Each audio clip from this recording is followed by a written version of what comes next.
the scourge of disease, the ruination of the mind, and the cause of unemployment and broken families, then of course I oppose it with every resource of mind and body.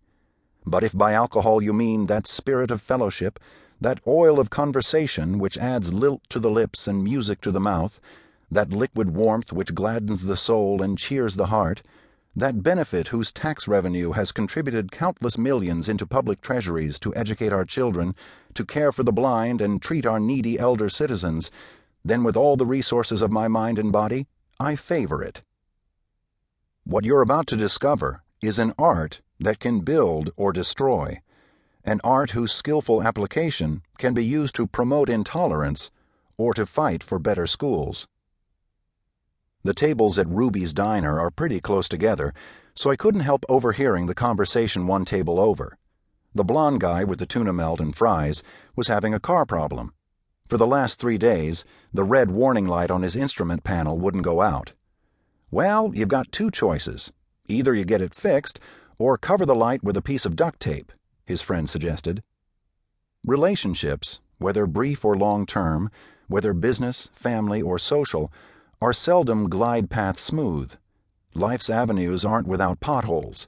Conflict is an inescapable part of the human condition. The choice is yours. You can keep on driving as if conflict and glitches will somehow magically self-remedy, or you can smooth the course by putting into play what you'll learn on our journey that's about to begin. Let's get started. Chapter 1. Gain absolute and total self-control. Because winning begins by controlling how you will be.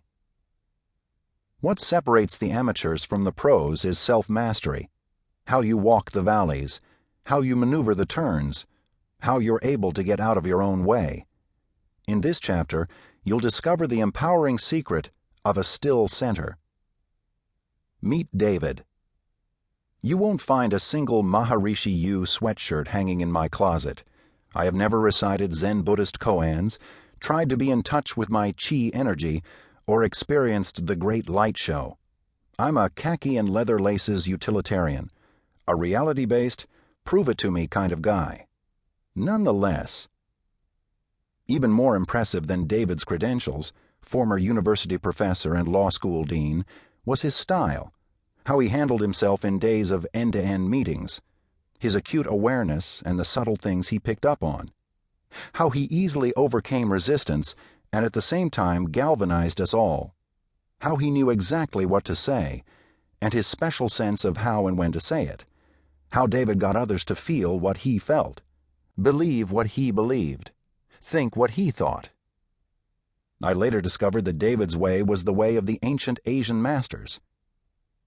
What I'm about to share with you may sound like a mantra from a misty mountaintop, but if you're willing to be unconditionally receptive, you too will discover why David's style is so effective.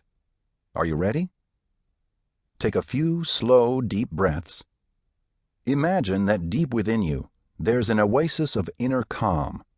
Imagine, too, a dimension of detached awareness, a dimension that makes it possible to see things from the vantage of a player on the field as well as an observer on the sidelines. To imagine is to self-empower. You have just actualized what the ancient masters sought, a still center. Now, imagine having the power to be aware of how you feel. Imagine having the power to respond rather than react. When you react, the event controls you. When you respond, you are in control.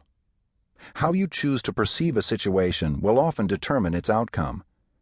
Imagine having the power to control your anger and emotions, to be aware of your gut impulses, to be able to lower your voice as others are raising theirs. Imagine having the power to be aware of the risks and consequences of giving way to your impulses.